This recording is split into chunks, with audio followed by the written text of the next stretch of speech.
पपिया ए जका करे आई बड़े पपिया मतलब यही पपिया के पपी ले तो भुला गइलो। देखो आज हमार शादी बा एही जो नौटंकी मत करो। नौटंकी एबरा बॉक्सर आ रहा है एक कोटे बड़ा बचाओ ले।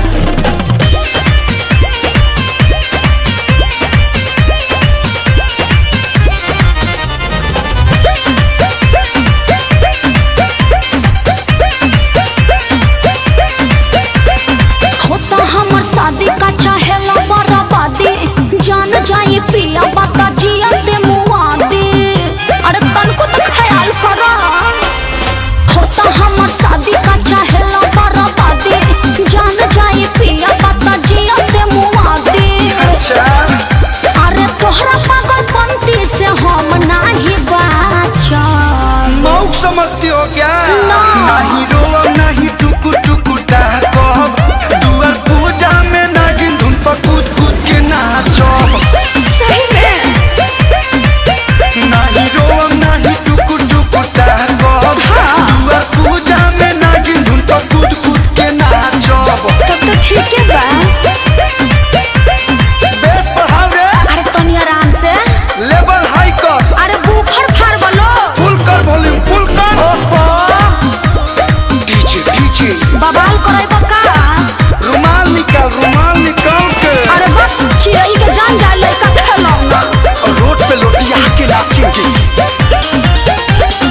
ई सब कुछ न कर जनी पगला बेके फेरा में पड़ ऐसे कठोर जनी बना टूट जाए शादी जाना तनी को तू डर।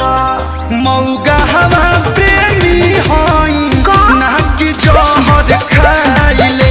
बवाल करई तोरा मोरा देश से लव के कहानी बताई दे। अरे जाइता ससुरबा भी दिल में तोहे राख। अरे तो भतार वजह से डिलीट कर दी तब नहीं रोब नहीं टुकु टुकु कहब दुआर पूजा में नागिन धुन पर कूद कूद के नाचो। फुक फुक आराम से तनी नहीं रोब नहीं टुकु टुकु कहब दुआर पूजा में नागिन धुन पर कूद कूद के नाचो। अरे नाची के बता नाची हो लेकिन पोल मत खोल दी हो।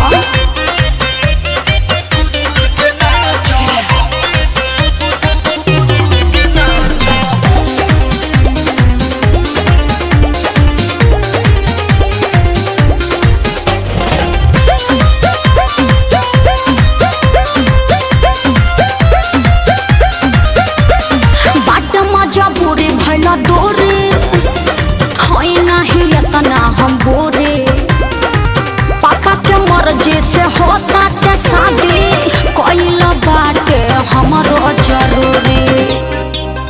ढेर दिन मीठी बोलिया पा तोर कलुआ आइल रे। अच्छा बाकी ये है बेरा सांचो में बाबू बौराइल रे।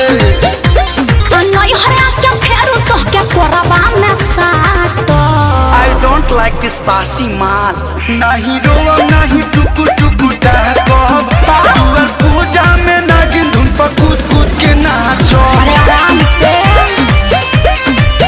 नहीं रोब नहीं टुकु टुकु कहब दुआर पूजा में नागिन धुन पर कूद कूद के नाचो। वॉल्यूम बढ़ाओ। अरे तनी रुमाल ले आओ रे। अरे बाप रे बका कोरी लोग बवाल कराई का बिया है में। अरे अभी से सुधर जा टाइम बा।